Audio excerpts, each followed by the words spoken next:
میکنی؟ من در تلویزیون کار میزنم. خیلی بیشی همونجا کو سر میکنی بیشی. همونجا بشینم. اخبار گابزا. پول تو اینمونم. السلام علیکم تماشاگران عزتمند. اینک برنامه تلویزیون اخبار است تلویزیون فیلم. توسط به شما میستر کلی. هفته سپشل در شهر دوشنبه در چشمشون کرده. در نزدیکی NVT دو دوست را دستگیر کردند. صدراعظم نجمی و بهرام غفوری ساعت 12 شب به نیت غارتگری از خانه بیرون شده و خانه عبیدالله سعدالله حمله کردند. عبیدالله سعدالله در حالت مست خواب بوده. از کاسه عبیدالله سعدالله 180 درم، از درون شیفانیر عبیدالله سعدالله چیزهای قیمت بها، دو فیلم میکا، دو پرکالو، دو پچکه چای، دو پرنسکی و دو ترکانی خانه را زیر کرده گریختند.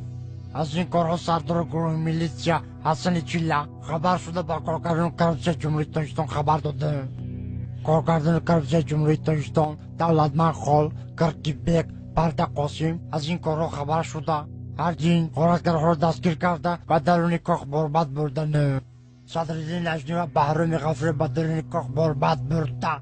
صدراعظم نجمیدین زدن توبه کردم خدا و اسم میکنی. ای رو تسیا کدامی ژورنالیست دروغ میگه؟